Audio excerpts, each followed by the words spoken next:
할렐루야. 한 주간 주님의 은혜 가운데 평안하셨습니까? 우리 말씀을 손을 얹고 함께 선포했으면 좋겠습니다. 같이 선언할 때 따라해 주시면 되겠습니다. 이 말씀은 하나님의 말씀이며 살아있는 말씀이며 인생의 해답입니다. 믿으십니까? 오늘 시간 이 말씀이 저와 여러분에게 곤고하고 힘들고 지칠 때 하나님의 말씀이 인생의 해답이 되는 놀라운 은혜가 있게 되시길 주님의 이름으로 간절히 축복합니다. 저는 오늘 사람을 바꾸는 은혜라는 제목으로 하나님 말씀 함께 나누도록 하겠습니다. 한 여자가 뉴욕 타임즈의 최장기 베스트셀러인 이 스캇 팩의 아직도 가야 할 길이라는 책을 버스 안에서 읽고 있었습니다.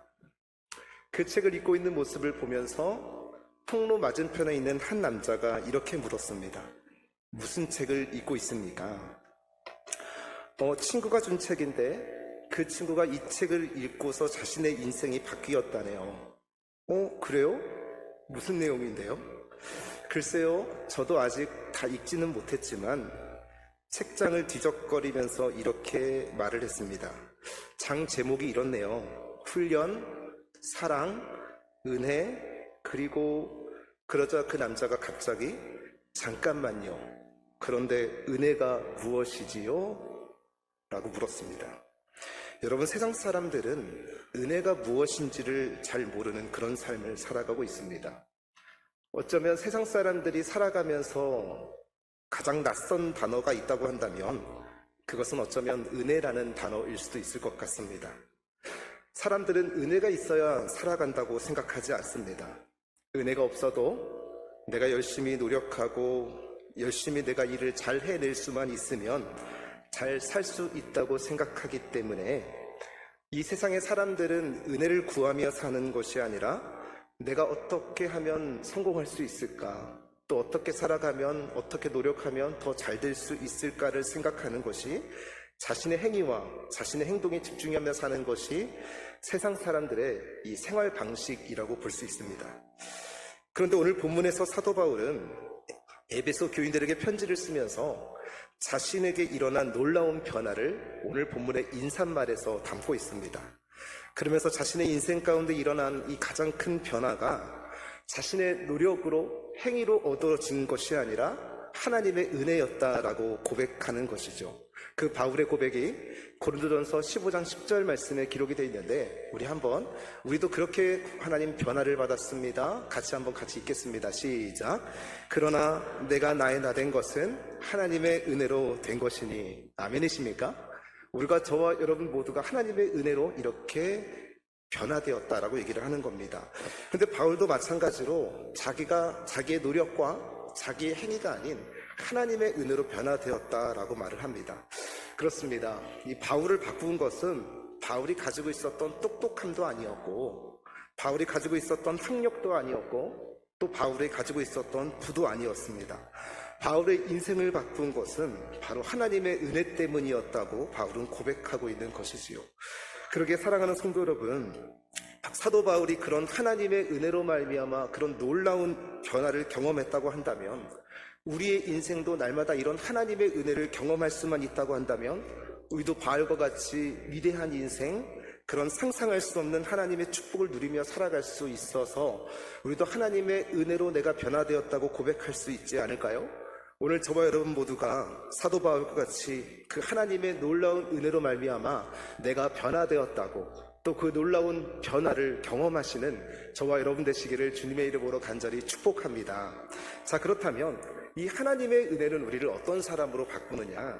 그 첫 번째 변화는, 은혜는 우리를 새로운 사람으로 바꾸어 간다는 겁니다. 은혜가 우리를 새로운 사람으로 바꾸어 간다. 여러분, 바울에게 하나님의 은혜가 임했습니다. 이 은혜가 임하고 나서 바울이 이렇게 고백을 합니다. 또 하나를 이렇게 고백하는데 고린도후서 5장 17절 말씀인데 우리 한번 같이 읽어볼까요? 시작. 그런즉 누구든지 그리스도 안에 있으면 새로운 피조물이라. 여러분, 우리가 은혜를 받고 나면 가장 우리 가운데 먼저 일어나는 것이 무엇이냐면 우리가 새로운 사람이 된다라고 말을 합니다. 그래서 정말 그런지 바울이 오늘 본문 1절에서 이와 같은 고백을 하게 되는데, 우리 한번 1절 말씀도 한번 같이 읽겠습니다. 시작. 하나님의 뜻으로 말미암아 그리스도 예수의 사도된 바울은 이렇게 말을 하고 있습니다. 오늘 사도 바울이 그리스도의 뭐가 되었다고 말합니까? 사도된 바울로 되었다고 합니다. 근데 이 바울이 이 사도가 되었을 가능성이 어떤 것 때문에 이 사도가 되었다고, 자신이 바울이 되었다고 얘기하는 걸, 다른 것이 아니라 하나님의 뜻으로, 하나님의 은혜로 자신이 사도가 되었다고 말하는 겁니다. 그러면서 바울은 자신의 이름을 어떻게 부르냐면 사도된 바울이라고 말을 하고 자신을 소개하고 있는 겁니다. 그리고 여기뿐만 아니라 바울은 자신을 소개할 수 있는 모든 곳에서 이렇게 동일하게 고백을 합니다. 내가 하나님의 은혜로 말미암아 새로운 사람이 되었다는 것을 소개하고자 늘 편지를 쓸 때마다 하나님의 뜻으로 말미암아 그리스도 예수 안에서 사도된 바울은 이렇게 자신을 소개하고 있는 것이지요. 그렇다면 바울은 왜 하나님의 뜻으로 말미암아 그리스도 예수의 사도된 바울이라는 이 자기의 소개를 계속해서 끊이지 않고 편지를 쓸 때마다 이런 자기소개문을 쓰고 있는 것일까? 그것은 어쩌면 자신이 하나님의 은혜로 변화되기 이전에 옛사람이었을 때 자기 인생 가운데 지우고 싶었던 삶의 흔적이 있었기 때문이라고 얘기를 하는 겁니다. 여러분, 저와 여러분이 인생을 살아가면서 참 내 인생 가운데 이런 삶의 흔적은 지우고 싶다라고 생각하는 것이 한두 개쯤은 있지 않습니까? 저도 있습니다.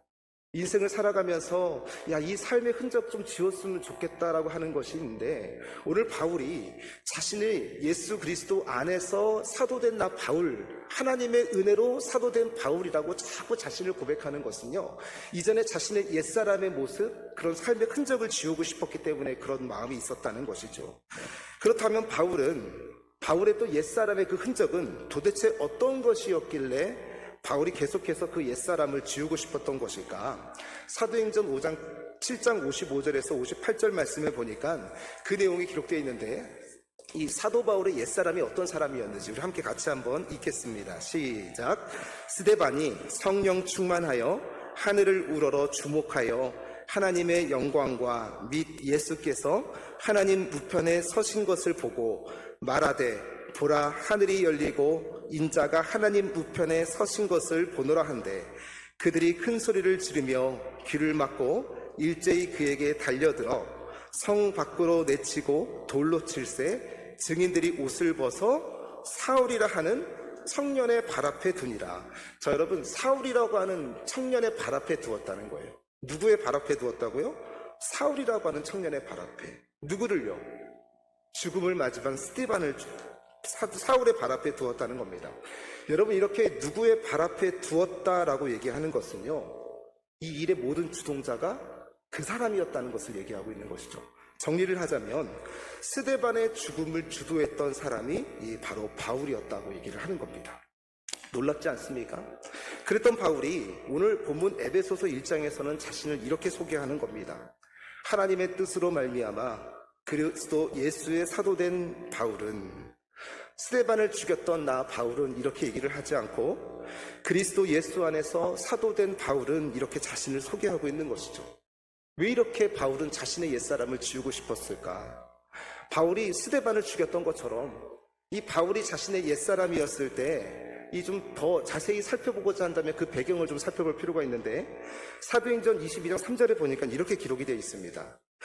나는 유대인으로 길리기아 다소에서 났고 이 성에서 자라 가말리엘의 문화에서 우리 조상들의 율법의 엄한 교훈을 받았고 오늘 너희 모든 사람처럼 하나님께 대하여 열심히 있는 자라. 여러분, 사울의 배경을 보니까요, 이 자신을 소개할 만한 이력들이 굉장히 많이 있습니다. 이 바울이 어디서 태어났다고 얘기를 하냐면 이 길리기아 다소에서 태어났다고 얘기를 하는데, 여러분, 이 길리기아 다소는요, 대한민국의 어디쯤으로 생각을 하면 좋으냐면 이 분당 정도로 생각하시면 좋을 것 같습니다. 이 길리기아 다소라고 하는 것은 상업적으로 매우 발달된 도시였는데 그 당시 초대형 메가폴리스가 만들어졌던 곳이 이 다소였습니다. 그리고 그곳에서 바울은 예루살렘으로 그 당시 유학을 떠날 만큼 꽤 부유한 집안이었죠. 그리고 이 사람은 날 때부터 로마 시민권자였고 어려서부터 유대식 율법을 철저하게 받은 사람이었습니다. 그것도 모자라서 유학을 떠나게 됐는데 이 가멜리엘이라고 하는 사람의 문화에 들어가서 이 수학한 거예요. 그러니까 오늘날로 말하자면 하버드 대학이나 스탠퍼드 대학에 들어가서 유학을 떠나게 된 것이죠. 그러니까 정리를 하자면 바울의 옛사람은 준재벌로 태어나서 하버드 대학을 졸업하고 이 세상에서 출세가 완전히 보장된 사람이 바로 바울이었다는 겁니다. 그런데 이렇게 삶의 모든 것들이 보장되었던 바울이 그토록 왜 옛사람을 숨기고 싶었을 것일까? 여러분, 그런 화려한 이력을 가지고 바울이 한 행동이 무엇이었냐면 스데반을 죽였던 것처럼 의인을 핍박했고 의인을 가두었고 의인을 죽이는 일이었습니다. 여러분, 이것을 통해서 우리가 알 수 있는 일이 무엇이냐면, 여러분, 출세를 한다고 해서, 또 우리가 돈을 많이 번다고 해서, 우리의 학력이 높다고 해서 우리가 새로운 사람이 되는 것은 아니라고 하는 겁니다. 우리가 세상에서 많은 것을 누리고 또 우리가 세상을 살면서 많은 것을 가지고 있다 할지라도 우리 안에 우리를 변화시킬 수 있는, 우리가 그리스도 안에 있지 않으면, 하나님의 은혜가 우리의 삶 가운데 충만하게 자리 잡지 않으면, 우리가 고린도후서 말씀을 살펴봤던 것처럼 우리는 새로운 피조물로 살아갈 수가 없다는 것입니다. 오늘 저와 여러분이 예수님을 만나기 전에 인생이 어땠습니까? 오늘 바울의 모습을 보면서 바울의 인생이 그랬던 것처럼 이 바울이 다메섹 도상에서 예수님을 만나기 전에 정말 자신의 인생에 최선을 다해서 살지 않았습니까? 마찬가지로 저와 여러분은 인생을 최선을 다해서 사셨을 겁니다. 그런데 최선을 다해서 살았지만 점점 우리의 삶이 비참해지고 힘겨워지고 고통스러워져가고 있지는 않았습니까? 최선을 다해서 살았는데 누군가를 힘들게 만들었고, 최선을 다해서 살았는데 가족들을 힘들게 만들었고, 자녀들을 힘들게 만들었고, 부부관계가 깨어지게 만들었습니다. 동료들을 힘들게 만들었고 친구관계에 금이 가기 시작했습니다. 나는 최선을 다해서 산 것뿐인데 살면 살수록 이건 아닌데, 이건 아닌 것 같은데, 그런 마음의 공허함과 말할 수 없는 인생의 상실감이 몰려오기 시작하면서 내 인생에 무언가 새로운 것이 필요하다고 느끼며 살아가지는 않으셨습니까? 사랑하는 성도 여러분, 하나님의 은혜밖에는 저와 여러분의 인생을 새롭게 할 그 어떤 것도 존재하지 않는다는 것을 믿고 살아가시는 저와 여러분 되시길 주님의 이름으로 축원합니다. 하나님의 은혜가 저와 여러분에게 부어질 때 우리가 새로워질 수 있는 것이고, 하나님의 은혜가 저와 여러분에게 부어질 때 우리 교회는 새로운 교회가 될 수 있는 것이고, 하나님의 은혜가 저와 여러분의 삶 가운데 부어질 때 내가 새로운 사람이 될 뿐만 아니라 우리의 가정도, 우리의 직장도, 우리의 생업도 새롭게 변화되어질 수 있다고 얘기하는 것입니다. 그러기에 오늘 바울이 고백하는 것처럼 내가 하나님의 은혜로 말미암아 그리스도 예수의 사도된 바울이라고 고백했던 것처럼 오늘 저와 여러분 모두가 이 바울의 고백이 우리의 고백이 되게 됨으로 말미암아 하나님, 나도 이 바울이 고백했던 것처럼 그리스도 예수 안에서 하나님의 은혜로 말미암아 나도 새롭게 변화되는 그리스도인 살아가게 하여 주시옵소서. 그 은혜, 하나님의 은혜가 내 마음 가운데 충만하게 자리 잡을 수 있도록 인도하여 주시어서 하나님의 은혜가 충만하게 입음을 받아서 살아가는 그리스도인의 삶이 무엇인지를 나를 아는 모든 사람들에게 보여줄 수 있도록 주님, 나를 통해서 역사하여 주시옵소서. 이 기도 제목이 저와 여러분의 기도 제목 되시기를 주님의 이름으로 간절히 축원합니다. 한 발 더 나아가서 이 하나님의 놀라우신 은혜는 우리를 어떤 사람으로 바꾸어 주시느냐, 그 두 번째 변화는요, 여러분, 은혜는 우리를 새로운 사람으로 만드시는데 그 새로운 사람으로 만들어가는 동력이 우리를 신실한 사람으로 만들어가기 때문에 그렇습니다. 은혜가 우리를 신실한 사람으로 바꾸어 간다는 것이죠. 자, 정말 그런지 오늘 본문 1장 1절 말씀을 한번 같이 읽겠습니다. 시작. 하나님의 뜻으로 말미암아 그리스도 예수의 사도된 바울은 에베소에 있는 성도들과 그리스도 예수 안에 있는 신실한 자들에게 편지하노니. 자, 지금 사도 바울이요, 누구에게 편지를 보내고 있는 겁니까? 에베소서니까 에베소 교인들에게 편지를 보내고 있는데, 그 에베소 교인들에게 편지를 보면서 에베소 교인들을 부르는 호칭이 있습니다. 성도들과 그리고 신실한 자들이라고 부르는 것이죠. 그러니까 정리하자면 바울은 이 에베소 교인들을 신실한 성도라고 부르고 있는 것입니다. 사랑하는 성도 여러분, 하나님께서 우리를 보실 때에도 우리를 신실한 성도로 부르시는 그런 은혜가 있게 되시길 소망합니다. 왜 이런 말씀을 드리냐면, 여러분, 이 성도라는 말은요, 대부분 교회의 초신자들이나 새가족분들이나 또 아직 직분을 받지 않는 분들을 호칭할 때 이 성도라는 단어를 사용합니다. 예를 들면 여러분 생각해 보십시오. 제가 목회자인데 저에게 이정욱 성도님이라고 부르면 또 여러분이 직분을 가지고 계시는데 땡땡땡 성도님이라고 부르면 좀 기분이 그렇지 않습니까? 아니 내가 목회자인데 내가 집사 직분을 받은 지가 얼만데 나한테 성도라고 부르나니. 제가 예전에 이 교육 전도사로 부임을 했을 때 한 2달 정도밖에 되지 않은 교회에서 이 송구영신 예배를 드렸습니다. 근데 송구영신 예배를 그 당시에는 드렸을 때 이 담임 목사님께 예배를 마치고 항상 안수 기도를 다 받지 않습니까? 근데 이제 성도님들의 숫자가 너무 많아서 안수 기도를 일일이 다 받을 수가 없어서 송구영신 예배 전에 이 안수 기도를 좀 미리 가족별로 시간이 되면 예약을 해서 정리를 해가지고 좀 미리 안수 기도를 받으면 좋겠다라고 해서 그때 송구영신 예배 전에 이제 가족별로 안수 기도를 받는 일이 있었습니다. 그런데 그때 제게 주어진 일이 무엇이었냐면 안수 기도를 받으시려고 대기하고 있는 성도님들의 명단을 보면서 시간에 맞춰서 그때 이 기도를 바로 받을 수 있도록 이게 좀 원활하게 진행이 될 수 있도록 앞에서 준비하는 일이었습니다. 그런데 이제 호명을 해야 되지 않겠습니까? 그런데 2달밖에 안 된 전도사가 여기 와서 성도님들의 직분과 성함이 어떻게 되는지 제가 어떻게 알겠습니까? 명단에 보니까 또 이 직분은 써있지가 않고 이름만 써있는 겁니다. 그래서 제가 순간 이걸 어떻게 해야 되나, 큰일 났다. 그리고 한참을 고민을 하다가 그래 우리는 다 거룩한 성도지 라고 생각을 하면서 그 이름의 호명 뒤에 땡땡땡 성도님이라고 이름을 붙이기 시작해서 그분들을 부르기 시작했습니다. 그랬더니 자연스럽게 이 성도님들이 나오셔서 안수기도를 받고 돌아가시기 시작하는 겁니다. 그래서 한참을 그렇게 이제 호명을 해서 안수기도를 받고 있는데 갑자기 한 장로님께서 화를 버럭 내시면서 내가 누군지 모르느냐고, 나 성도가 아니라 이 교회 장로라고, 나를 못 듣는 어떻게 하느냐고 그러면서 정말 그때 엄청나게 혼이 난 적이 있었습니다. 여러분, 성도라고 하는 말은 요즘에는 우리에게 그렇게 별로 감동적이고 매력적인 호칭이 아닙니다. 근데 사실 이 성도라고 하는 말은요, 여러분, 아무에게나 붙여질 수 있는 호칭이 아니라는 것을 아십니까? 여러분이 성도라는 말을 영어로 번역하면 세인트라고 하는데 그 이정욱 성도를 영어로 직역을 하면은요, 성자 이정욱이 되는 거예요. 성도 이정욱까지는 되는데 성자 이정욱까지는 좀 아니지 않나? 그건 아니지라고 생각하시는 분이 있을 수도 있는데, 세인트, 이 성도라는 것은요, 이 성자를 얘기를 하는 겁니다.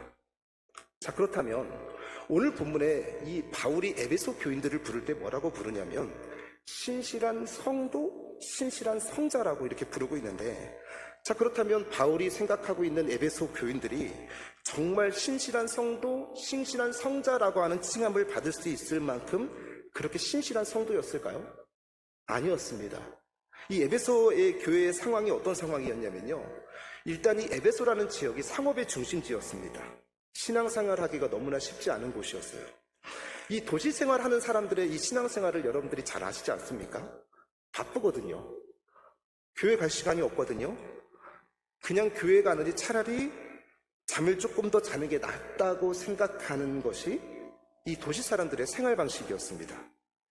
그리고 또 이 에베소의 이 배경이 어떤 배경이었냐면 온갖 우상과 잡신들을 섬기는 이 우상의 종교의 중심지였는데, 그 당시에 에베소에 뭐가 있었냐면 세계 7대 불가사의라고 불리는 아르테미스 여신을 섬기는 신전이 이곳에 있었습니다. 그러다 보니까 사람들은 이 에베소의 아르테미스 신전에서 혼음을 했고 성적인 타락을 즐겼고 그것이 우상을 향한 제사라고 생각을 하면서 점점 극도로 타락해가는 도시가 바로 이 에베소였습니다. 그리고 이 에베소에는요, 이 기독교에 대한, 이 복음에 대한 종교 핍박이 엄청나게 극심했습니다.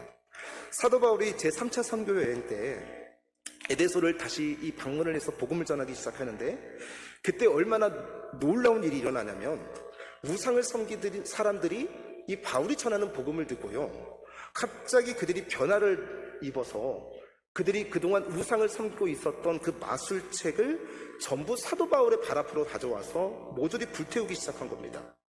그때 불살은 책값만 은 5만 정도가 되었다고 얘기를 하는데, 여러분 여기서 은 5만이라고 하는 것은요, 5만 명의 사람들이 동시에 일을 해서 벌어들일 수 있는 품값을 얘기했습니다. 그러니까 지금으로 말하자면 한 약 50억 정도가 되는 돈을 이 바울이 전하는 복음을 듣고 그들이 결단하여서 거기에 모조리 다 불사르기 시작한 것이죠. 여러분, 바울이 은혜로 새로운 사람으로 변화를 입어서 복음을 전하니까요, 그 사람들이 이제 마술로 우상을 섬기던 책들을 다 불사르기 시작하니까요, 이것을 팔던 사람들이 먹고 사는 길이 막막해지지 않았겠습니까?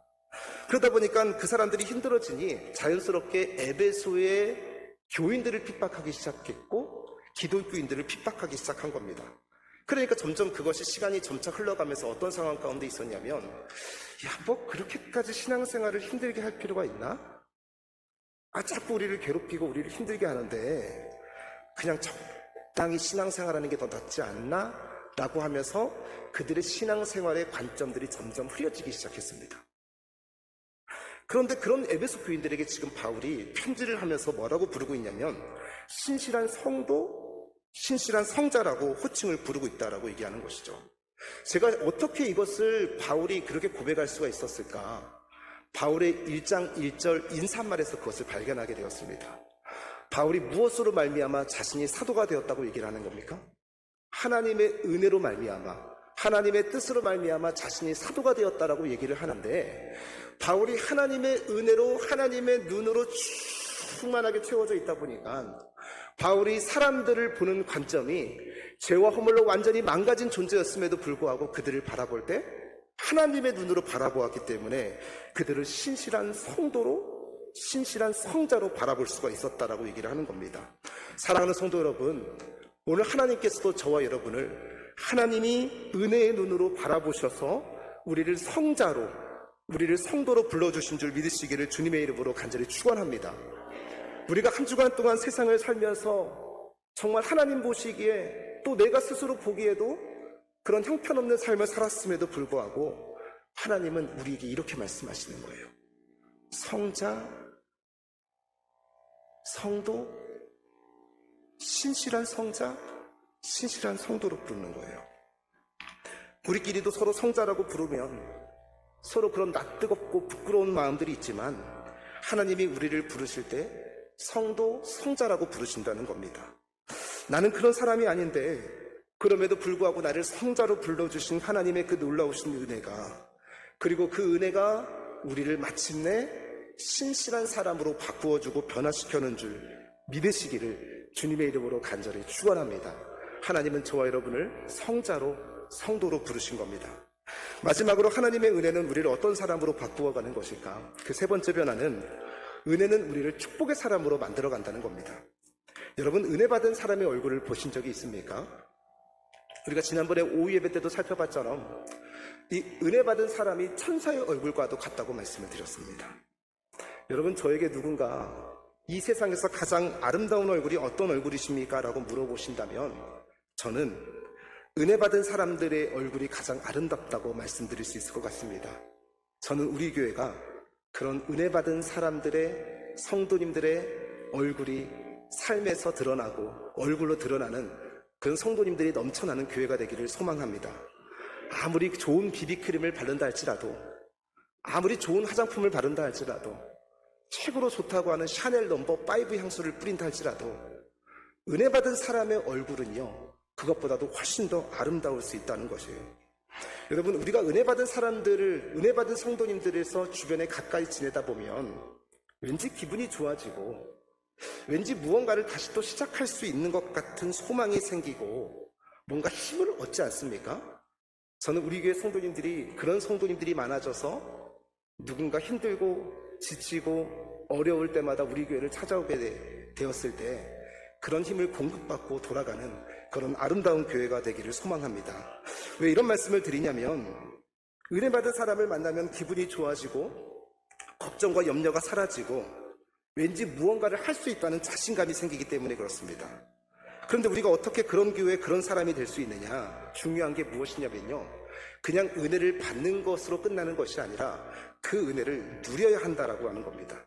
그냥 누리는 것이 아니라 충만하게 누려야 된다라고 얘기하는 겁니다. 자, 바울이 그 은혜를 어떻게 충만하게 누렸는지 오늘 본문에 기록이 되어져 있습니다. 에베소 교인들에게 이 바울이 은혜를 충만하게 누리고 있는데 어떻게 충만하게 누리고 있냐면 오늘 본문 2절 말씀을 함께 같이 한번 읽겠습니다. 시작. 하나님 우리 아버지,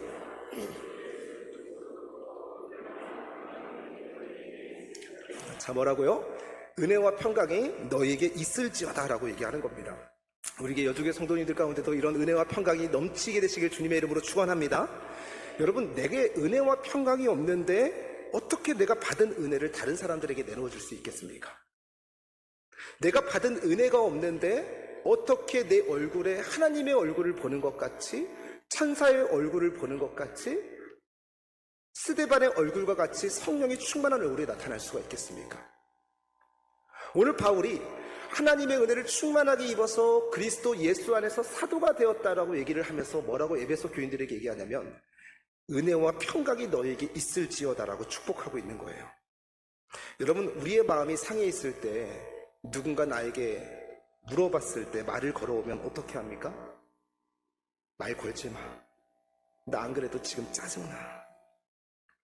근데 기분이 좋으면 어떻게 대답을 하냐면 애들이 좀 뭘 잘못을 한다 할지라도 아니 괜찮아.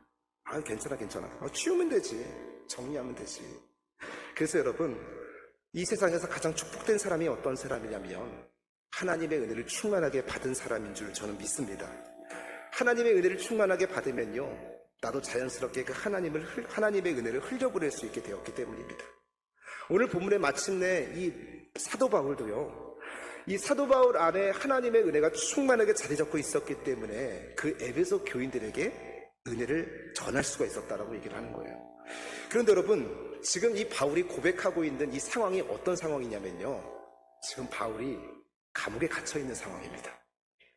감옥에 갇혀 있는 상황에서 밖에 있는 에베소 교인들에게 새로운 사람으로 자신이 변화가 되었다는 것을 소개하면서 그 에베소 교인들을 신실한 성도라고 하나님의 눈으로 바라보면서 그들에게 뭐라고 축복합니까? 은혜와 평강이 있을 것이라고 축복을 합니다. 자신은 지금 감옥에 갇혀 있는데요. 오히려 에베소 교인들이 이 얘기를 듣고 깜짝 놀랐습니다. 오히려 밖에 있는 에베소 교인들은 은혜와 평강이 없는데 어떻게 감옥에 갇혀 있는 이 바울에게 은혜와 평강이 있었던 것일까?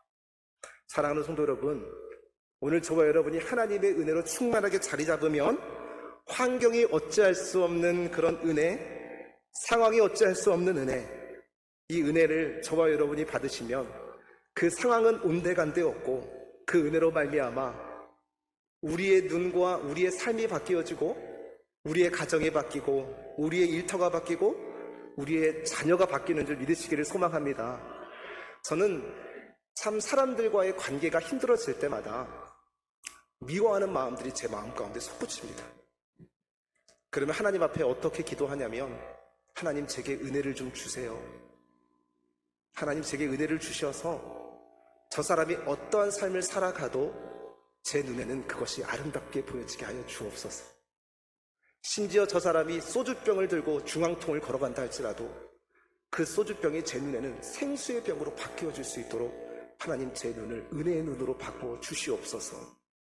여러분, 그런 사람들이 많아진다면, 그런 삶으로 은혜가 충만하게 입어서 내가 그렇게 살아간다고 한다면 내가 바뀔 뿐만 아니라 우리의 가정이 바뀌고 우리의 일터가 바뀌고 직장이 바뀌는 것은 시간 문제라고 얘기를 하는 겁니다. 그러게 사랑하는 성도 여러분, 저와 여러분에게는 이 하나님의 은혜가 필요한 줄 믿습니다. 이 하나님의 은혜를 단순히 받는 것으로 끝나는 것이 아니라 이 하나님의 은혜를 충만하게 받아 누리셔서 여러분들이 영적인 갈릴리 바다가 되어서 요단강의 줄기로 흘러갈 때에 사해 바다처럼 죽은 영혼들을 살리시는 저와 여러분들 되시기를 주님의 이름으로 간절히 축원합니다. 이 바울이 얼마나 은혜가 충만했는지 이번뿐만 아니라 바울이 편지를 쓸 때마다 은혜와 평강이 너희에게 있을지어다라고 인사를 합니다. 축복합니다. 축복의 사람으로 바뀌었습니다. 빌립보서 1장 2절에 보니까요, 은혜와 평강이 너희에게 있을지어다. 골로새서 1장 2절에도 보니까요, 우리 아버지 하나님으로부터 은혜와 평강이 너희에게 있을지어다. 사랑하는 성도 여러분, 우리는 다 가진 것 같고 넉넉하게 살고 있는 것 같으면서도 우리는 하나님의 은혜가 없으면 살아갈 수가 없는 존재입니다. 하나님의 은혜가 없기 때문에, 우리의 가정에 평강이 없기 때문에 날카로워져 있고 갈라져 있고 서로를 죽이고 있고 서로를 가두고 있습니다. 하나님의 은혜가 없기 때문입니다. 그렇기 때문에 저와 여러분은 하나님의 은혜를 단 한순간도 잊고 살아가지 못하는 것입니다. 오늘 저와 여러분 모두가 하나님의 은혜가 하나님 내 마음 가운데 충만하게 자리 잡을 수 있도록 인도하여 주시옵소서. 설교를 정리합니다. 삶이 꺼져갈 때마다 우리를 회복시키고 우리를 살렸던 것은 하나님의 은혜였는 줄 믿습니다. 우리가 새 사람이었음에도 불구하고 옛사람처럼 살아갔습니다. 하나님께서 우리를 신실한 성도로 칭함을 해주셨음에도 불구하고 우리는 여전히 옛사람으로 살아갔습니다. 그래서 우리는 축복의 사람으로 살아간 것이 아니라 야박한 사람으로 살아간다 할지라도 여전히 우리를 다시 불러일으키시는 것은 하나님의 은혜인 줄 믿습니다. 그 은혜가 우리를 지배할 수만 있다고 한다면 우리의 상황과 바울이 감옥에 갇혀 있었던 그런 어려운 끝간데 없는 상황 가운데 있다 할지라도 우리는 이 은혜로 다시 일어설 수 있을 줄 믿습니다.